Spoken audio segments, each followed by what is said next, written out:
na yung palatuntunan ng Panginoon, napakaganda pala. It changes lives. Walang anumang self-help book ang pwede magbago sa'yo. Sa iyong pamumuhay. It is a person who loves Jesus. His name is Jesus, the Son of the living God. Siya na nagagawang buhay. That's the first reason why the church is meant to grow. Second, alright. Pangalawa, because the church is given, okay? So Christ Himself gave the church, apostles. Bakit apostle na una? Hindi prophet. Ako talaga mo. New Testament is good. Ang trabaho ng apostle ay mag-organize, magkatan, for all by the grace of God, ng mga iglesia, churches of Christ. Pero of course, regularly, isa lang iglesia. Ngayon, kung gusto nyo ng dalawa, pwede, dalawa. Ano yun? The false church and the church. So, isa lang na iglesia talaga. Alright. Kasi natin kasi, tinulali ng Colossians chapter 1, verse 18. Okay. Sabi dito, ang nagbigay ng mga gifted people na ito, ay natin mo yung Kristo. Kaya, di pastor.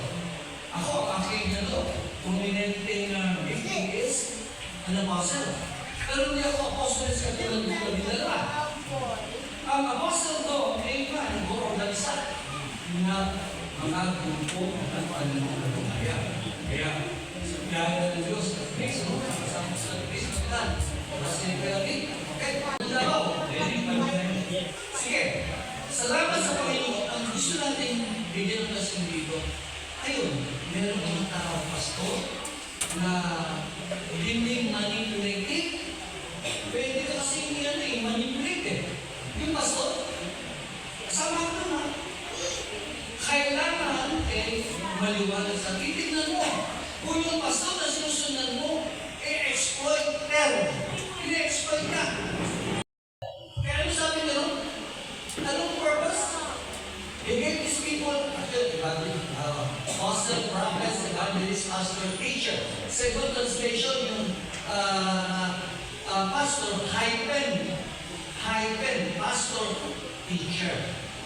Pwede ka maging pastor. Dapat marunong nakapagtuturo ka. As a pastor, dapat able to teach ka. Yung teacher naman, hindi na nangangulutan siya ay pastor. Iba na yun. Pwede ka magturo, pero hindi ka pastor. Wala kang ganong giftings. Okay. So, ito. Anong purpose nito? To equip His people for works of service. Okay? You know, the word is equip. Sasangkapan ang mga tao para sa work of service ministry. Kaya dito sa UGG, meron tayong mga liberation ng Diyos. Dalawang bagay. Sabi ko sa inyo, ang unang pundasyon ng Panginoon natin has to be spiritual growth. Pag ang ating pundasyon spiritual growth, magta-translate siya sa tinatawag na numerical growth. Kaya sinabi ko kanina, kung ang iglesia natin Panginoon Kristo, at yung mga tao binigay niya dito, ginagawa ang kanilang model para i-equip ang mga mananampalataya. Hindi po, walang anumang pwersa na nag-iiman magtatagumpay sa pagsulong natin. Ganun po ba yun? Kaya, salamat sa Panginoon sa mga bagay ito. Ito naman, magdala. Ito ay paalala sa amin ng mga pastor. Lingkod ng Panginoon, sino man nasa involved sa iglesia.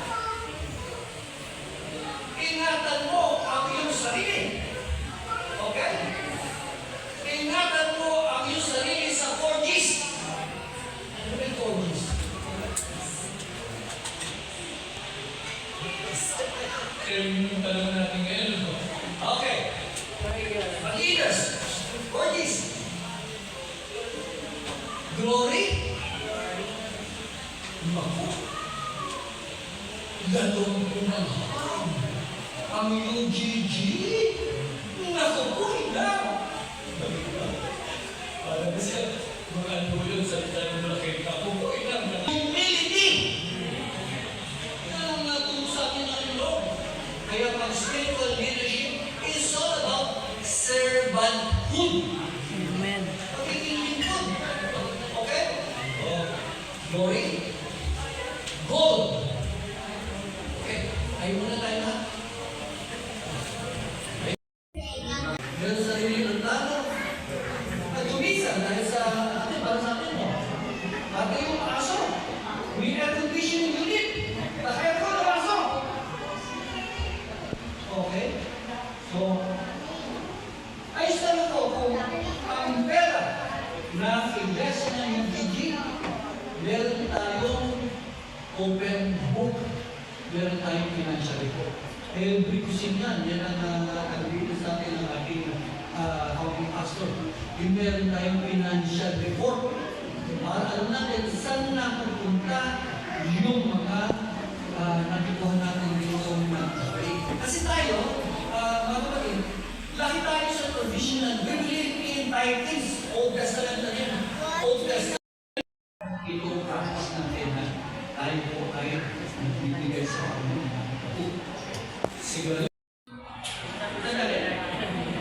Sa inyo, sa akin, bigay ng mission sa kanina. Alright, it is given by the grace of God. Kapirahan natin. Sige. Pagkatapos mo sa ating pangatlo, pag ikaw ay pastor na lalaki, ano yung pangatlo? Girls. Girls. Pastor yan ha? Ako po, naranasan ko kung paano nag-ooperate ang Diablo. Gusto niya kasi to steal, kill, and destroy. Yan ang ministry ng Diablo, no? Okay, nakakita sa akin. Hindi ako yun. Okay. Hindi. Kung babae naman, nag-reason mo sa atin mo, pag lalaki naman, pag babae naman, guys. Oh. Yun. Kwento. May isang mason. Yun. Doon in the course of the service, umakit sa kanya yung babae. Bago lang yan. At kumisan, ito, dahil sa mga ganong gesture, yung tao na lingkod ng Diyos bumabasa na witness to Jesus. So, ikaw ba naging naranasan mo din ang mga bagay nito? Opo! Nakakita na po kayo, kamaya na nangyulit eh. Anyway, ano ba nga ba? This is na glory. Kaya tayo paki-redmit. Hindi sa, ano niya, yun ang usapan namin. Kami ay magpapaalala. Kaya, yun, okay. So, yun po ang ating halawa. Na, utos, bakit lalago ang iglesia? Kabilan siya ng mga spiritual leaders. Sinabi ko sa inyo, sino-sino yun, okay. Ang purpose is to equip the God's ones for the work of the ministry. Kaya yung mga coaching natin, sige. Okay. It has a clear vision and mission. Pag walang pangitangin ang iglesia nito, wala. Hanggang dito na tayo. Hindi natin alam ang ating trajectory. Without vision, might be from Paris. Kung walang pangitangin, wala. Kaya importante, meron tayo ang clear vision.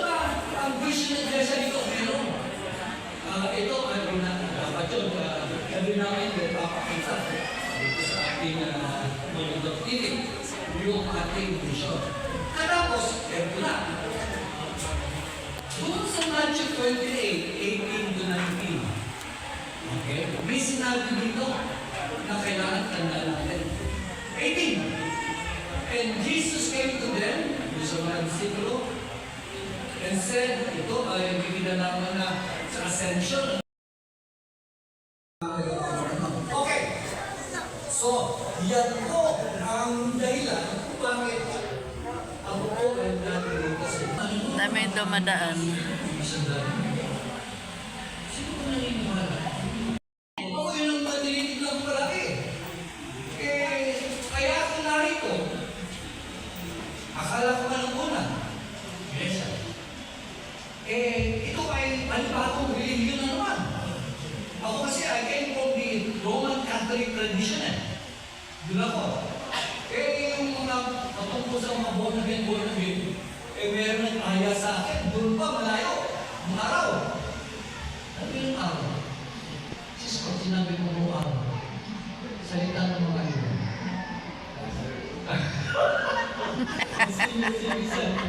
Tapos, nangayang ako doon. Nakinig ako. At doon sa nakinig ko naman, meron isang conviction in my heart. Bata pa, 1960 lang eh. High school na. Wala ko sa iyan. Alright. Nakita ko gano'n, yung mga tinuturo, mas lalo ko. Ako ay graduate ng high school sa Gagaling, Mono. So, natuto po ako na uminom second year high school. Natuto po ako ng magmadyong second year high school. Tapos hindi lang yun. Ang ano natin, sa patag na yun. Yun nga, yung mother ko, pinataka mo. Ganito din sa akin. Bakit? Nakapot na panghalikan yung aming toilet bowl kesa sa kanya. Bakit? Gusto ko eh. Okay. Fast forward. Alam mo ba kapatid? Nung pinakinggan ko yung tono na yun, at katulad din nung sinabi ni Betty Angelina, meron nang encourage sa akin, sige, tuloy tayo. Kasi akala ko nun, another religion. Pero gusto ko sabihin sa inyo, ulit, ang ating Panginoon Kristo did not come here on earth to establish a new religion. But rather, He came here on earth, of course, binigay siya sa atin ng Ama, the grace of His love. Pero doon as far as His mission is concerned, tayo po ay Kanyang, anong ginawa niya sa atin? He came to save the lost. At ano kasama yun? Noong 1992, in-apply ko ang mga sistema nito, of course, process pa, kasama ni Kaibigan. Hindi agad ako nagkaroon ng transformation doon. Okay.